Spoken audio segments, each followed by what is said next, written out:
talking about entrepreneur characteristics, some really interesting ones. I think I tell myself sometimes, and I think we can just try to read it for the fun of it. Like sometimes people say, you don't hesitate, you just go reach it. Sometimes people also say, you don't know every step to get there, but you know you will get there. All this very audacious way of speaking doesn't really make sense in ordinary daily lives. But entrepreneurs usually say that because they have this vision. They will know to come. So they have these visions. I think it also comes from their long experience, rich experience. So they dare to say that. And I dare to say today here, the Entrepreneurship Club actually will get there, even though we don't know exactly whatever step here, because I have worked with some of you and I know we have this capacity.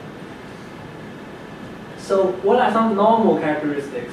I guess I want to actually talking about some characteristics that we can build on that makes you a good person, make you a more prepared businessman, that type of thing. And some problems goes along that I see here from a normal college level student. The first one is about comer, and I would call it anti-comer, because the topic here is like this. So how many of you have seen the career events on campus by career centers, and which has very low attendance? Lots of students don't come, even alumni is very nice enough to come back to campus. I have seen that a lot. I think the problem usually is here at Dickinson, we think that Carlisle is a small space. Dickinson alums, some work in a media level of industries, and many of the dreams of students is work on the top.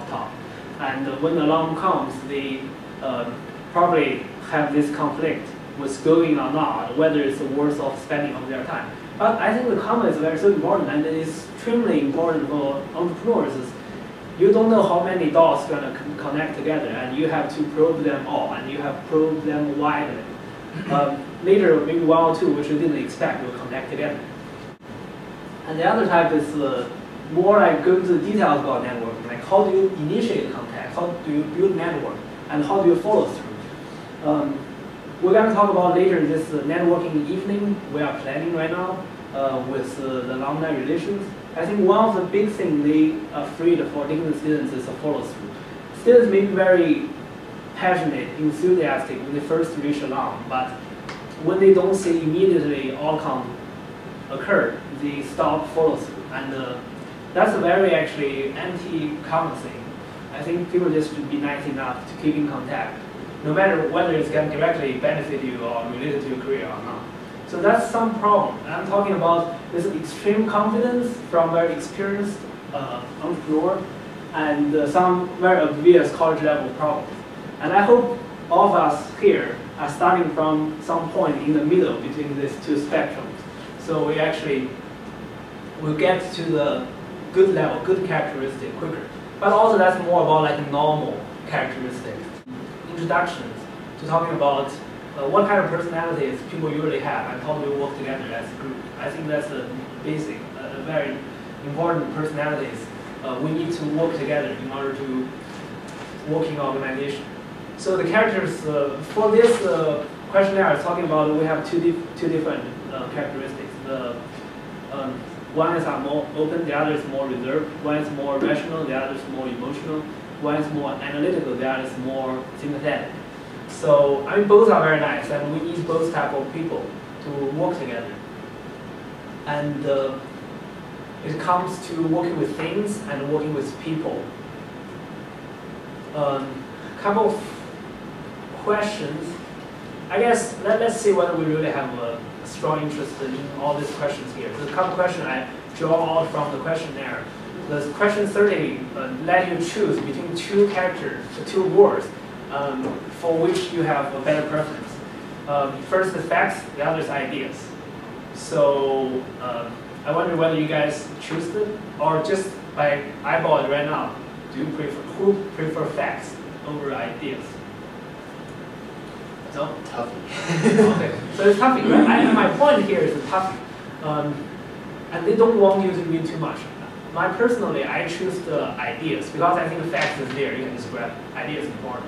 And then comes another question. Let me choose between ideas and actuality. Then I figure out that actuality is more important because for me that means carries through the idea. And the idea many times fall apart if you don't have a reasonable and organized plan. So between these two questions, I pick the different things. That's basically the nature of the questionnaire usually like this. This question 32 had convincing and touching. So who choose convincing over touching? No. So touching, everybody is touching. So this question basically means the first one, convincing, maybe is more like a entrepreneur style. Touching would be a very nice person, but I see entrepreneurs who are very touching at the same time too.